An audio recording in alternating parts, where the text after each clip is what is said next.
The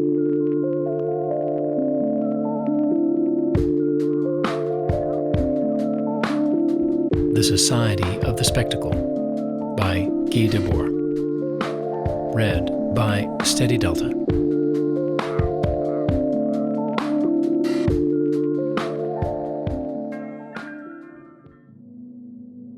Part 2. The Commodity as a Spectacle. For it is only as the universal category of total social being that the commodity can be understood in its authentic essence. It is only in this context that reification, which arises from the commodity relation, acquires a decisive meaning, as much for the objective evolution of society as for the attitude of men towards it, for the submission of their consciousness to the forms in which this reification is expressed. This submission also grows because of the fact that the more the rationalization and mechanization of the work process increases, the more the activity of the worker loses its character as activity and becomes a contemplative attitude. Lukács, History and Class Consciousness. 35. In the essential movement of the spectacle, which consists of taking up within itself all that existed in human activity in a fluid state, in order to possess it in a coagulated state, as things which have become the exclusive value by their formulation in negative of lived value, we recognize our old enemy, the commodity, who knows so well how to seem at first glance something trivial and obvious, while on the contrary it is so complex and so full of metaphysical subtleties. 36. This is the principle of commodity fetishism, the domination of society by intangible as well as tangible things, which reaches its absolute fulfillment in the spectacle, where the tangible world is replaced by a selection of images which exist above it, and which at the same time are recognized as the tangible par excellence. 37. The world at once present and absent, which the spectacle makes visible, is the world of the commodity dominating all that is lived, and the world of the commodity is thus shown as it is, because its movement is identical to the estrangement of men among themselves and vis-a-vis their global product. 38.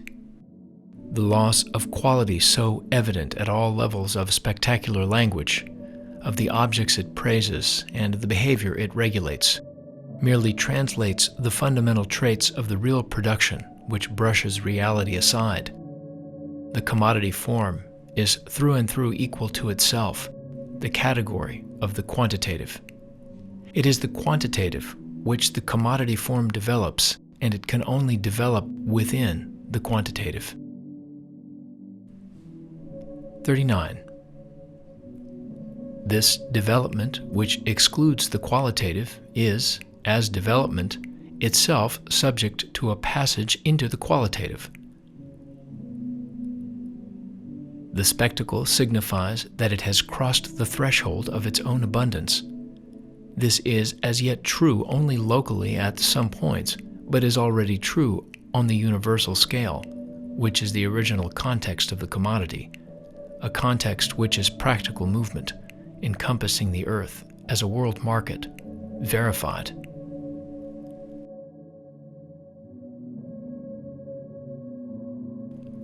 40. The development of productive forces has been the real unconscious history which built and modified the condition of existence of human groups and conditions of survival, and extended these conditions, the economic basis of all their enterprises. Within a natural economy, the commodity sector represented a surplus of survival. The production of commodities, which implies the exchange of varied products among independent producers, could for a long time remain craft production contained within a marginal economic function, where its quantitative truth was still masked. However, when commodity production met the social conditions of large-scale commerce and of the accumulation of capitals, it seized the total domination of the economy. The entire economy then became what the commodity had shown itself to be during the course of this conquest, a process of quantitative development. This incessant deployment of economic power in the form of the commodity, which transformed human labor into commodity labor, into wage labor, cumulatively led to an abundance in which the primary question of survival is undoubtedly resolved, but in such a way that it is constantly rediscovered. It is posed over again each time at a higher level. Economic growth frees societies from the natural pressure which demanded their direct struggle for survival. But at that point, it is from their liberator that they are not liberated. The independence of the commodity was extended to the entire economy over which it rules. The economy transforms the world, but transforms it only into a world of economy. The pseudo-nature within which human labor is alienated demands that it be served ad infinitum, and this service, being judged and absolved only by itself, in fact acquires the totality of socially permissible efforts and projects as its servants. The abundance of commodities, that is, the commodity relation, can be no more than augmented survival.